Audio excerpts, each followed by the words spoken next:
नाज़रीन, Pakistan peoples party का एक स्लोगन हुआ करता था जो अब शायद नहीं है, जिसमें पाकिस्तान पीपल्स पार्टी के लिए मशहूर था कि पीपल्स पार्टी आएगी, रोजगार लाएगी।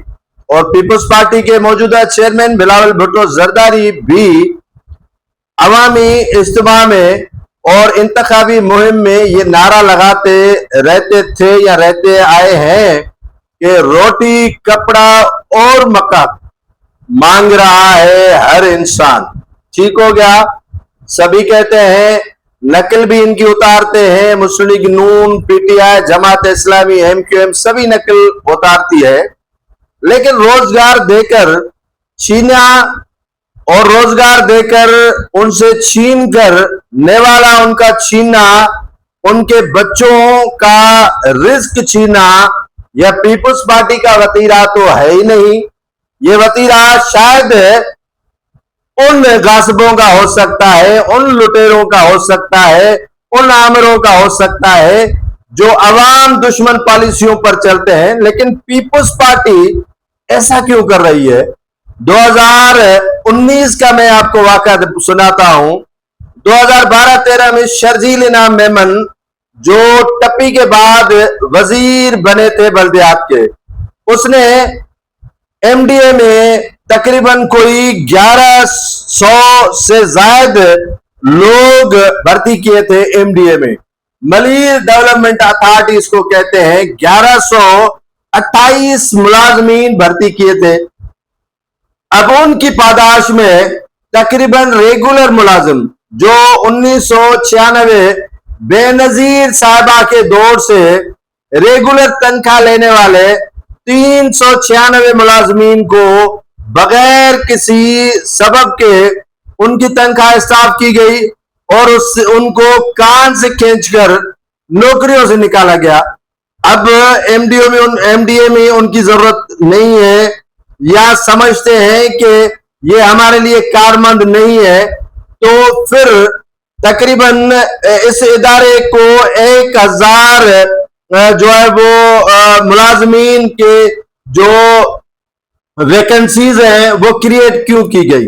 जब आप 396 मुलाजमीन को तनख्वाह नहीं दे रहे तो 1000 वैकेंसीज क्रिएट करके इश्तिहार दिया गया और कहा गया कि एमडीए में भर्ती कर रहे हैं। ये तो बिलावल भुट्टो जरदारी ने रोका, लेकिन तकरीबन सुहेल जो साबिक डीजी थे उनके लिए 4 तनख्वाहें मौजूद है। वो एक इदारे से नहीं, 4 इदारों से, जो महकमे बल्दियात के 4 झेली इदारे हैं उनसे तनख्वाह तो लेता है। उनके लिए है। इरफान 5वें ग्रेड में सुप्रीम कोर्ट ने इनके लिए कहा कि इनको नौकरी से निकालो, उनके लिए तनख्वाह है। लेकिन जो 396 मुलाजमीन रेगुलर नौकरी करने वाले, उनके लिए तनख्वाह नहीं है। उनके बच्चे, उनके फैमिलीज किस करब से गुजर रहे हैं? बिलावल भुट्टो जरदारी साहब, सैयद नासिर हुसैन शाह साहब जो वजीर बल्दियात है, उनकी वजह से ये लोग निकाले गए हैं। नासिर हुसैन शाह ने इनको बगैर किसी सबब के, बगैर किसी नोटिस के इनको नौकरियों से निकाल दिया। ये पीपल्स पार्टी का वतीरा नहीं है। इनमें से तकरीबन 100 के करीब मुलाजमीन या दुनिया से कूच कर गए इसी अरमान को लेकर। या तो वो अलील है, बिस्तर पर पड़े हुए हैं, और कई मुलाजमीन के बच्चे इंतकाल कर गए, कई मुलाजमीन इसी परेशानी में मुब्तला है।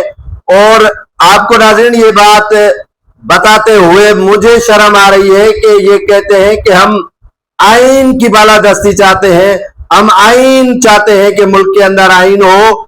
तो तकरीबन 10 माह बीत चुके हैं double bench Sindh high court के जजों ने, जिसमें जस्टिस अदनान करीम मेमन साहब और के आगा ने फैसला दिया कि इन मुलाजमीन को, जिनकी तादाद अब 160 तक पहुंची है एमडीए की, उनको तनख्वाहें दे।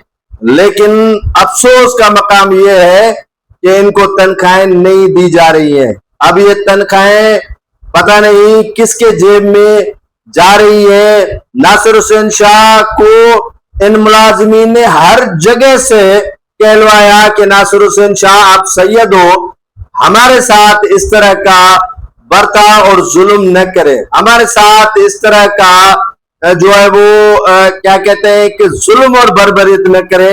ये आमिरियत के दौर में हुआ करती है, पीपुल्स पार्टी के दौर में नहीं हुआ करती है।